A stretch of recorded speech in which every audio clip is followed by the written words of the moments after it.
This is a story I haven't thought about in a long time, and for good reason. My friends and I used to like exploring things. Growing up in New Jersey, there were enough abandoned places within driving distance to keep us entertained for hours. A lot of the stuff we did wasn't all that cool in hindsight, just decaying buildings, empty warehouses, stuff like that. But every now and then, we'd stumble across something more interesting. One place that had been on our radar for a while was an abandoned middle school about a 30-minute drive away. I won't say the name here for privacy reasons, but anyone familiar with North Jersey urban exploring probably knows exactly what I'm talking about. We'd seen photos of the place online and figured it was finally time to check it out. It was late summer, and we were getting bored of the usual activities, which mostly consisted of playing basketball in my backyard and driving around aimlessly. I can't remember who brought up the idea, but it was a pretty spontaneous thing. There were 4 of us that night. It was me, Yuri, Frank, and Freddie. Frank and I were into graffiti, so we brought a few cans of black and white spray paint. Beyond that, the rest of my bag was filled with some Roman candles I had left over from 4th of July. Our MO with these kinds of things was always the same. We'd mess around inside, get to the roof, shoot some fireworks off, then sprint down before any cops rolled up. This evening would be no different. Yuri was driving that night. He pulled onto a side street a few blocks from the school and we got out. We made our way towards the school and were pleasantly surprised to see that the fence around the perimeter had been cut. We were prepared to jump, but I was glad we wouldn't have to. The school was huge, bigger than the pictures online had led us to believe. It would have taken forever to explore the whole thing, but that was a good thing, as the 4 of us were prone to get bored very quickly. Frank led the way through the hole, followed by Yuri, then me, then Freddie. Freddie was the most fearless, so he volunteered to bring up the rear. We found a door that wasn't boarded up and stepped inside. Even with our flashlights, it was eerie. Picture your childhood school, only dead silent. Every hallway was stripped down to exposed wires and crumbling tile. Insulation was hanging from the ceiling, and there were bits of broken furniture everywhere. The entrance we found opened into a hallway, which we happily began walking through after clicking on our flashlights. We all had really powerful flashlights, which was something we were very proud of for whatever reason. When I say powerful, I mean it.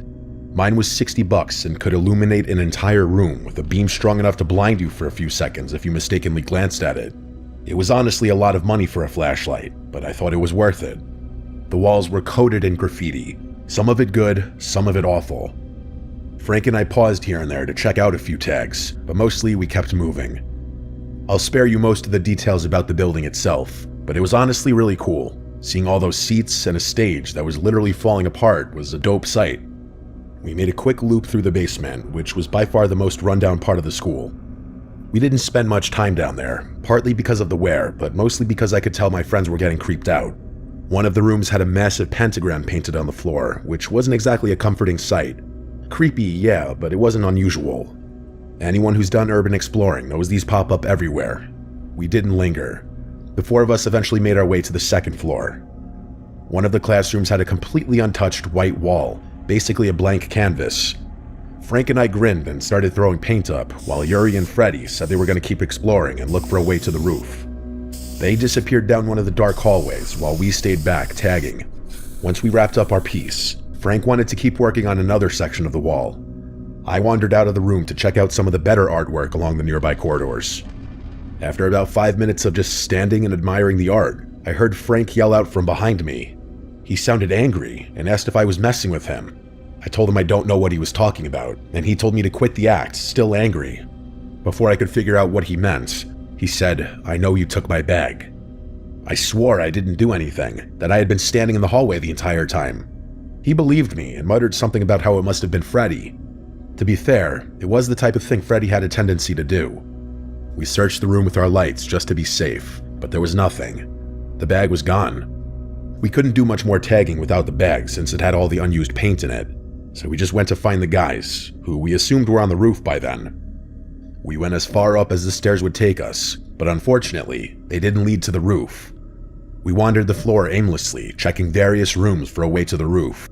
At one point, I walked into a small side room and froze. There on the wall was another pentagram, like the one we had seen in the basement, only this one was much more ominous. It was freshly painted, which I could tell because paint was still dripping down it, and in the corner of the room was Frank's bag just sitting there. Frank stepped into the room behind me and immediately noticed what I was looking at. Without skipping a beat, he grabbed his bag off the floor and said in a pretty loud voice, "What the hell is wrong with him?" I didn't respond. Even as a joke, it seemed like something that crossed the line a little too much, even for Freddy. We left the room and started walking down a random hallway in silence, just wanting to find our friends. Just then, we heard rapid footsteps thundering towards us. It was Freddy and Yuri, who motioned for us to follow them. We didn't even have time to be pissed at Freddy, we just ran. Here's a good rule to live by. If someone tells you to run, you don't stand around and ask questions. That's just plain stupid. As we ran, Yuri tried to explain what was going on, but I couldn't really understand him over all the noise. All I gathered was that we were running from someone, most likely multiple people. The four of us tried to find our way back to the exit, but it was a literal maze in there, especially given the circumstances. Eventually, we stopped to catch our breath at a corner in what felt like a completely different wing of the building. We all agreed that if we just found a random stairwell and went down, we'd eventually find a way out. It didn't sound like there was anyone chasing us, so we decided to move slowly and just be as quiet as possible. After finding a stairwell, we went down a couple floors. Once we got to what we all agreed was the ground floor, we started walking through the hallway, thinking we were in the clear. But just then, this sharp hissing noise rang out from somewhere in front of us. A steady, sharp hissing. That's the best way I can describe it.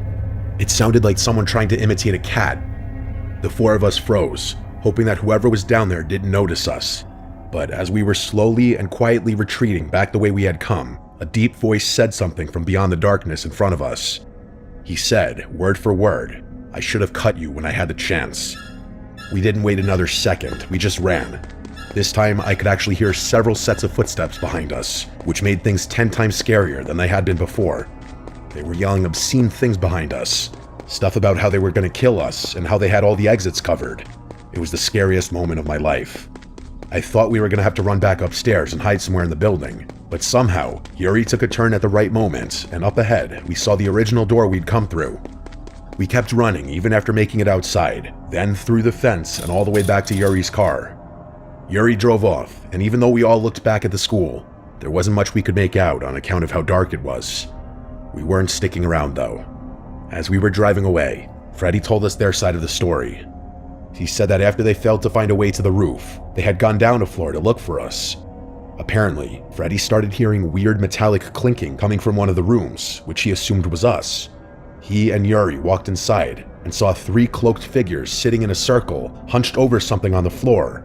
According to Freddy, it looked like they were playing some kind of game with glass marbles or stones. As soon as they noticed Freddy, they started scrambling off the floor to chase them.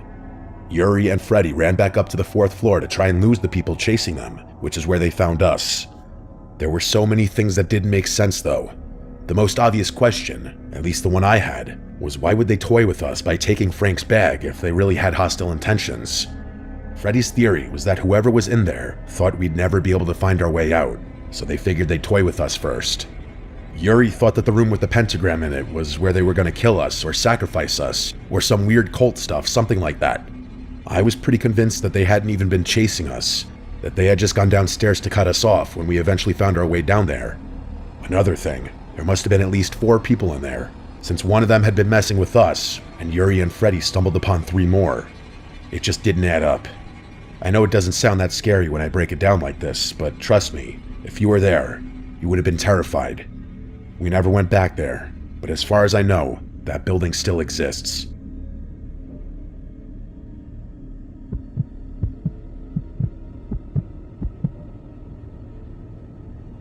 This happened a little over 5 years ago. I had just moved into my first home, which I currently no longer live in. At the time, I was coming off a long stretch in a cramped downtown apartment in Spokane. Convenient location, sure, but I'd grown tired of the constant traffic noise, the crowded sidewalks, and the feeling that I could hear my neighbors breathing through the walls. I wasn't a kid anymore, and I was ready for something quieter. The place I ended up renting was a small 1-story home on the outskirts of some rural town, tucked behind a stretch of pine trees with a narrow gravel driveway. There's really not much else to say about it because it wasn't much to begin with. Just 2 small bedrooms, an outdated kitchen, and a cramped bathroom. But it was peaceful. The nearest neighbors were a little ways down the street. They were out of eyeshot and definitely out of earshot. Finding a job out there was the most frustrating thing, but I was eventually able to land one. Between the hours and the general exhaustion, I didn't have much of a routine. I mostly lived off takeout and kept to myself. No social life to speak of, which I didn't mind. This particular night happened in late October. I had just gotten home from work, maybe around 9:45 or so. It had been a long day, one of those mentally draining kinds of shifts where all you want is food and a quiet place to sit. I kicked off my boots, changed my clothes, and ordered Chinese from a spot I'd used a few times before. There weren't any delivery apps that serviced that area, so your options for food were pretty limited and depended purely on which places were willing to drive out to you. It was sometime just after 10 when the doorbell rang. I remember thinking, damn, that was fast. I walked to the front door and looked through the peephole. There was a guy standing there wearing a hoodie and jeans with his hands in his pockets, but he didn't have any food with him. No bag, no receipt, nothing that even remotely screamed delivery driver. I should have caught on to what was happening sooner, but my brain was operating on low power and I just wasn't thinking straight. Against my better judgment, I cracked the door slightly open, keeping the chain on. I asked him if he was here with the food. He paused for a couple seconds, then nodded, saying something about wanting to double-check the order first before grabbing it from his car. That's when I came to my senses. I told him flat out that if he didn't bring the food to the door, I was going to call the police. Instead of responding, he muttered something under his breath before turning and walking down the driveway. I watched him until he disappeared into the darkness, the whole time thinking about whether or not I should say something. I decided against it, which I still think was the smart thing to do. Either way though, my gut was churning at that point. I shut the door and locked it, then grabbed my phone and called the restaurant. The manager picked up, and after I explained what happened, he told me the food hadn't even left yet. That was the moment it really clicked. Whoever had just been at my front door was some stranger with the intention of robbing the place or doing something even worse. God knows what. I called the non-emergency police line and reported what happened. The dispatcher advised me to stay alert and said they'd note it for patrol. It wasn't urgent enough for a response, but it was enough to get logged, which I figured was fair since nothing actually happened, and in all likelihood, the guy had probably just left. 20 minutes later, the actual delivery guy pulled up.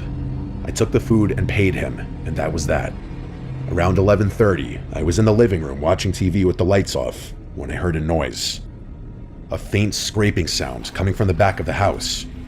I muted the TV and froze, trying to be as quiet as possible.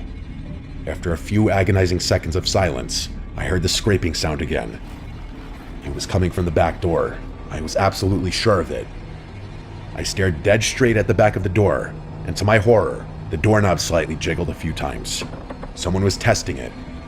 Without another thought, I quietly called 911 and told them what was happening. I grabbed a kitchen knife and locked myself in my room, still trying to be as quiet as possible. After a good 15 minutes, an officer finally announced himself at my front door, and I rushed to let him in. The police did a search of my property and the surrounding area. No one was in sight. Despite that, one of them pointed out something near the back door. Fresh pry marks. It looked like someone had tried to wedge something under the lock, probably a flathead or a pocket tool. I gave them my statement and connected it to what had happened earlier. They said patrols would be increased temporarily, but other than that, there was nothing they could do. As much as that answer dissatisfied me, I had no choice but to accept it and move on. I'd be lying if I said I slept soundly after that, but the next few nights passed without incident. I told myself there was no way that guy would return after getting the police called on him twice, and he didn't. But a few nights later, I woke up sometime after midnight to sirens. Police sirens. They weren't too close, but they were loud enough to rattle me awake. I got up and went to the window just in time to see 3 cruisers fly past my house with their sirens blaring. I was glad that it had nothing to do with me, but I was still curious nonetheless. I figured it was probably some unrelated domestic thing and just went back to bed. But not 20 minutes after I had fallen back asleep, I was woken up again, this time to knocking at my front door. I groggily got out of bed, walked over to the door, and checked the peephole. There were 2 uniformed officers standing on the porch. When I opened up, one of them asked if I recognized someone they just detained a few streets over. He held up his phone and showed me a photo. It was him. It was that guy from a few nights earlier, the one who had tried to break into my house. I emphatically